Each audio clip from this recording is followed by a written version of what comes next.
This is the Steele Report. This week on the Steele Report, we'll talk about some of the key issues making their way through this legislative session right now in Des Moines as we sit down with Iowa's Speaker of the House, State Representative Pat Grassley. And later in the program, you're going to learn more about the great work over the last 25 years of the Volunteer Center of Cedar Valley. They're working with some 200 local agencies. Our program begins right now. Now from KWWL, this is the Steele Report.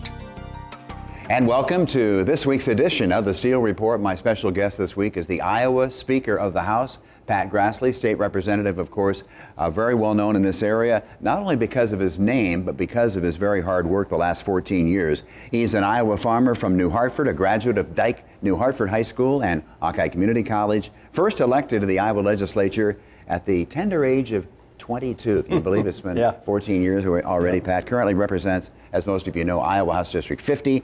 That's in Grundy County and parts of Butler and Hardin counties. And Pat and his wife married back in, 15 years ago already? About when I started in the legislature, and you have two daughters and a young son. So, Pat, welcome to the show. Thanks for having me. You were telling me, we're taping this late in the week or on a Friday. You've already had some town hall meetings, so you stay busy even when the legislature is over for the week. Yeah, I have to keep up with my grandfather. He does the full Grassley, as everyone in politics call it, all 99 counties every year.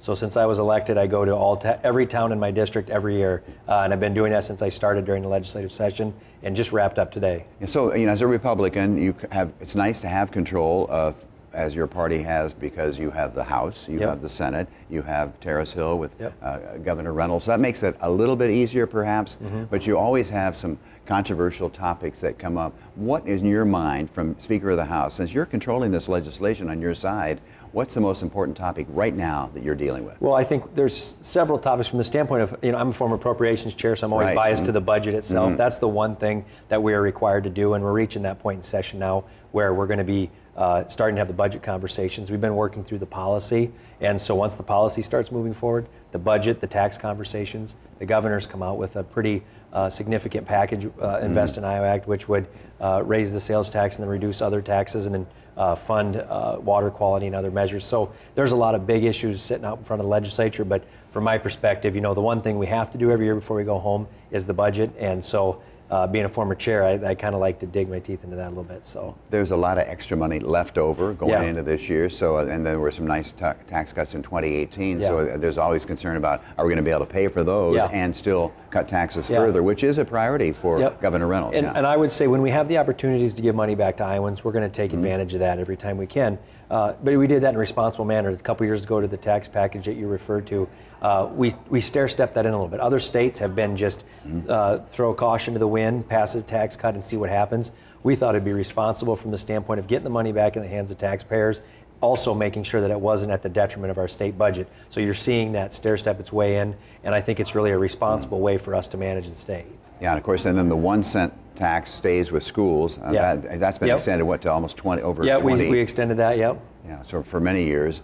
Coming up, sales tax increase possibility. What are your chances on that, do you think? Well, again, it's a significant proposal. Yes. I can really quickly, it's 4 things. It's funding Iowa, which is the Water Quality, the Constitution Protected Fund that Iowans voted for almost 10 years ago, reducing levies on mental health at the county level, and then reducing income tax. And as a component to fund all those is raising the sales tax by a penny. So just in that quick, brief introduction to it, I think it just shows how big of a package it is. That doesn't mean something the legislature can't tackle. It just takes some time to work through it. Yeah, we had Walt Rogers on this program not too long ago, and of course, he's now with the Tax Education Foundation. They support something like that. Tough side on the other aisle, though, the Democrats, they'll be against this. How do you convince them that this is the right thing to do when cutting taxes in 2018, it was just a couple of years ago? Yeah, and I think, again, whatever our approach is to tax reductions, tax increase, we just need to be cautious and need to be responsible when we do it. And I think that's the case that we've tried to make, like from the House's perspective.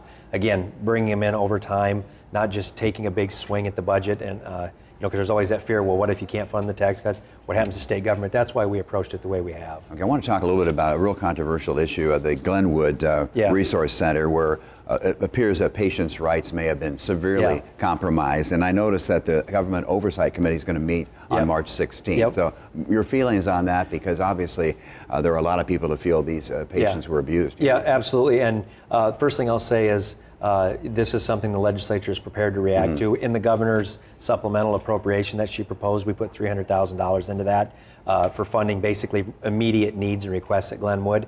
And I can tell you, Director Garcia, the newly confirmed just this week director, she does a great job. I have been extremely impressed. And not every department head is that way, where they're going to be transparent, work with the groups that are involved. I know she's been down there asked me, for example, to meet with the employees. I know she's been down there to meet with the families. And so we've reached the point, this is a Department of Justice investigation, so we have to try to be careful not to step on their investigation. But also, we've reached a conclusion in the House. It's time to come before the legislature, bring us up to speed on what we knew and what we can share, or what they can share at this point with the investigation, and then what our reaction has been since then. And I've been extremely impressed with the openness and the transparency that we're getting from the Department of Human Services, which is really a breath of fresh air when it comes to any level of government. Yeah, so March 16th will be a key day on the Oversight Committee. Now, and Kelly Garcia, that's a tough job, because that's Iowa's largest agency, the one that gets directed with a lot of criticism. Yeah. She just arrived on the job, and within the first few weeks, this was already something that came not from her own doing, under her leadership, so has been thrown right into the fire. So restoration of felony rights is kind of moving forward. Where do you stand on that? Yeah. So the House passed the constitutional amendment that would give the ability to restore felons' voter rights. So we've passed that constitutional amendment. That went over to the Senate last year, did not pass. There's some conversation going on between the House and the Senate, or what are the exceptions that would exist with that? What level of restitution have you had to pay to your victim? Do you include murderers? What are those packages that look like on who can have their voting rights restored? So those conversations are happening. We recognize this as a priority of the governor's, and we're going to continue to work to find a solution and try to get this moved forward. And remember, as a constitutional amendment, it would have to pass 2 General Assemblies, so we would have to take action this year and then come back in the next General Assembly and take action as well. And as we saw earlier this week, demonstration at the Capitol over the abortion legislation being proposed, and I'm going to assume that obviously Democrats and a lot of people say a woman's right to choose. You're going to say on your side, who protects the baby? And this is what I would say also about this, Ron. It's really also about who makes the decisions. Is it the courts or is it the legislature? What has led us to this is a piece of legislation passing, the courts then ruling that the state's constitution grants the right to an abortion. Now, whatever you think on the topic itself, this is about just as much about the legislative branch taking back that power and deciding who will make that decision. And so this bill that's before us is really also about making sure that the legislature maintains that as the elected officials, and that the courts are not making that decision. And part of why we need to do this is the fear would be any of the bills that we have passed at this point, for example, a 20-week abortion ban, with that being in the state's constitution, if that were to be upheld moving forward, then we'd be in a situation where all the bills that we've passed in the past, in my opinion, would be in jeopardy. And so this is something that the legislature, again, it'll have to pass 2 General Assemblies this year. And then obviously if we could, when we retain the majority in the House, the Senate, obviously the governor's not up for re-election, then it'd have to be another thing that we take care of moving forward. So this is, and then ultimately on both issues though, Iowans will weigh in. Iowans are going to weigh in on both of these issues. Yeah, whether it's the felony restoration of voting rights or abortion, they have the Iowans. You're going to have the final say on this. We're going to take one short break here on the Steele Report. A reminder also, our programs are online on kwwl.com. We're going to come back with Iowa Speaker of the House, State Representative Pat Grassley, in just a moment.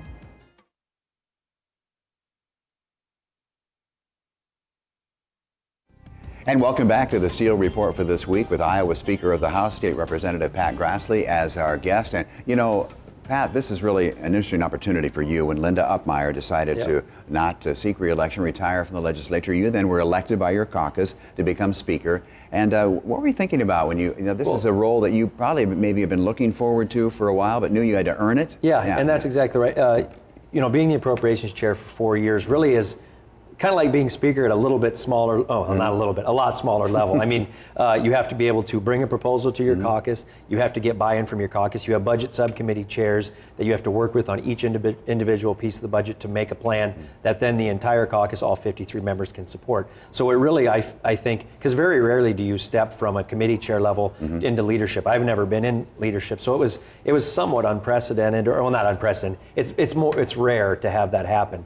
And so as that announcement came, and just my colleagues reaching out to me, making phone calls within our caucus, and like you said, it takes the majority party to have the majority of the majority party to decide who the speaker and the leader of their caucus is going to be. But you started when you were age 22, 23. Now 7 terms later, you know how this situation works, and you're. Within our caucus, out of 53 members, there's only 8 of them that have been there either as long or longer than me. Wow, amazing. So, so a lot of people would want me to ask, what is it like having to not necessarily follow in the shoes of, but you weren't even born when your grandfather, Republican U.S. Senator Charles Grassley, first started in the United States Senate. That's all you've known. Yeah, that's exactly, well, that's the thing, that's the fun. People, I think, there's a lot of pundits and things that just think there's this grand conspiracy. And I said, well, clearly in 1960, when my dad was born, the plan was for Chuck to be in the Senate, and then his grandson someday would take his spot. So, that was all planned out. But in all seriousness, I don't know any different. So people always ask that, assume that there's this grand plan. And that's just my grandfather. We talk about politics, and he'll give me advice. I'll ask him for advice and see what we're each working on. But 90% of our conversations are probably about the farm, or just how things are going in the legislature. How the 2 mowers are working. Yeah, that's right. How are the 2 mowers? Did the birds get fed, or the waters get filled? So I think I always get a kick out of when I get those questions. They make me laugh. That there's this grand scheme. Even though our biggest challenge, my grandpa and I have to work through, is who gets better gas mileage. Okay, but you realize that he is one of the top 3 most powerful United States senators in the world and in this country, and that is an awesome responsibility. Certainly you must admire him greatly. I think as Iowans, regardless of your party, and this is one of the things in politics, and we were talking a little bit about just the tone and everything that exists in politics today, and from the standpoint of Iowans, we should all, regardless of party, be appreciative that you have a member of the United States Senate, the president of the Senate, as senior as he is, that has the ability, regardless of who the president is, to have Iowa's voice heard. And I think that's something that gets lost in today's day and age of politics, is the fact that it's Republican versus Democrat, and really it's about representing the state of Iowa and having a voice at the table of those major decisions being made. Yeah. Now your grandfather has supported the president, but he's also said basically, wish he'd tone it down a little bit. Governor Reynolds has put herself in the Donald Trump corner. Where do you stand on that? Well, your loyalty. Look, I think the bottom line is we've heard this. I've been elected, like you said, for 14 years, and the one thing that we consistently hear as elected officials is we want somebody that's going to do what they told us they were going to do. Don't come to my door and ask for my vote, get elected, and then do something different. And regardless of what you think of the president and maybe his tone with his behavior on Twitter, the one thing that I think we can all agree to is he's following through with the commitments that he made and he put out there during the campaign trail. And I think as elected officials, that's really our responsibility. We put ourselves out there. These are the issues we stand for and want to work towards, and we do those, and then the electorate has the ability to support us or not. But as far as being an elected official, I think we should all appreciate the open and honesty that comes from the campaign trail over to being elected. So you'll be going back to work Monday morning, bright and early. What's going to be the priority this week? What do you think? What can we look for in the legislature? So we're into the point now where bills have to cross paths heading from the House to the Senate, because not every bill is filed in each chamber. So those bills are heading back and forth to each other. So the committee work will start working on the House side on Senate bills, and vice versa on the Senate side with House bills. So we'll start doing those pieces of legislation. Also, as we meet throughout the week, our caucus will continue to talk about the budget. We'll continue to talk about the Invest in Iowa Act. So there's a lot of things that we'll continue to work through, but you'll also see action happening in the committee level as well. A lot of things going on, a lot of controversial topics, as always, but then you'll bring it all together in April sometime. And I will say, over the last 3 years, almost 90% of the bills that we have passed in the legislature have been bipartisan. And so I always remind people that we do partisan things. Both sides do, because that's our principles. That's what we were elected to do. But almost everything that we do, when you look at it statistically, 90% almost has been passed bipartisan, which we should be proud of in the state, really. So you'll be back in the legislature Monday morning. We'll be back here on the Steele Report in just a moment. We're going to talk about the great work for the last 25 years of Volunteer Center of Cedar Valley. That's next.